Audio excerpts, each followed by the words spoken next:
बरी निर्वाचन मंडली अंतर्गत सुजनपुर पंचायत ऑफिस रे स्वतंत्र ग्रामसभा अनुष्ठित होता। उक्त सभारे पंचायतर नायब सरपंच मैडम सभापतित्व जेईसार समिति सभ्य सभापति ब्रह्मानंद सार जोगदे। सरपंच प्रतिनिधि श्रीजुक्त गणेश चंद्र महाकुड़ योजनार समस्त विषय सभारे उपस्थित लोक प्रांजल भाव बुझाई। आज जो होता ग्रामसभा कौन तक से ग्रामसभा आज पंचायत केन्द्र आम बजेट आम जाना तेणु साधारण जनता बजेट आम ग्रास रुट्रे रेवेन्यू जावा ये बजेट केते लोकों ग्रहण जो वास्तव लोक ग्रहण करेंगे से बजेट को स्वागत करवा बजेट विषय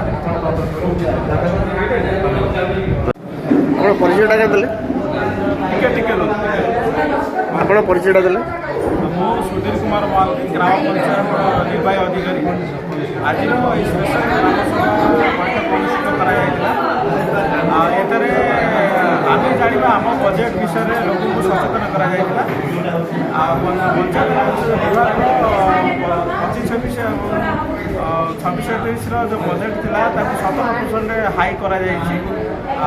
नुआ स्कीम सब आड कर जो प्रथम आम मनरेगा योजना जो था चेंज कर विकसित गाँव कर विकसित ग्रामीण विकसित कराई 120 दिन कार्य व्यवस्था वृद्धि कर 125 दिन एवं विभिन्न जो स्कीम रही रूराल हाउसिंग बजेट अधिक कर अंशुता गृह योजना सामिल कर जो मार्च 2027 सुधा समस्त परिवार को टैप जोड़े वाटर सप्लाई संयोग कर विकसित गाँ विकसित ओडार विभिन्न प्रकार खेल पड़िया कॉलेज मंडल कम्युनिटी सेंटर जो जनबसती को रोड संयोग कराए स्कीम आम संयोग करूँ आज अवेयरनेस प्रोग्राम समस्त ग्रामवासी मैंने उपस्थित थे समस्त धन्यवाद थैंक यू। अच्छा जी आप परिचय देले आप परिचय दिखाँ ब्रह्मानंद पंडा सुल्लामपुर पंचायतर जड़े वरिष्ठ नागरिक एवं पंचायतर विभिन्न कार्यक्रम मुख्य हिसाब से अंशग्रहण करे आमर आज जो पंचायत ऑफिस जो कार्यक्रम स्वतंत्र ग्रामसभा अच्छी से विभिन्न आलोचना सब है सरकार योजना बाबद एवं स्थिर करागला 7 तारीख ठार 13 तारीख भितर सुजनपुर पंचायतर जो 4टा गाँ अच्छी प्रत्येक गाँव में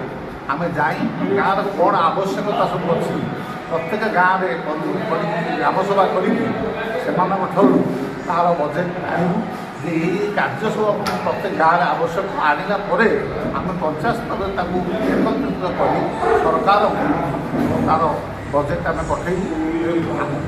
यही कार्य गाँ लोक मान आवश्यकता और डिमांड अच्छी तेणु आपण मैंने आमको ये अर्थ सहयोग कले आम कार्य सुरखुर पंचायत डेभलपमेंट करें।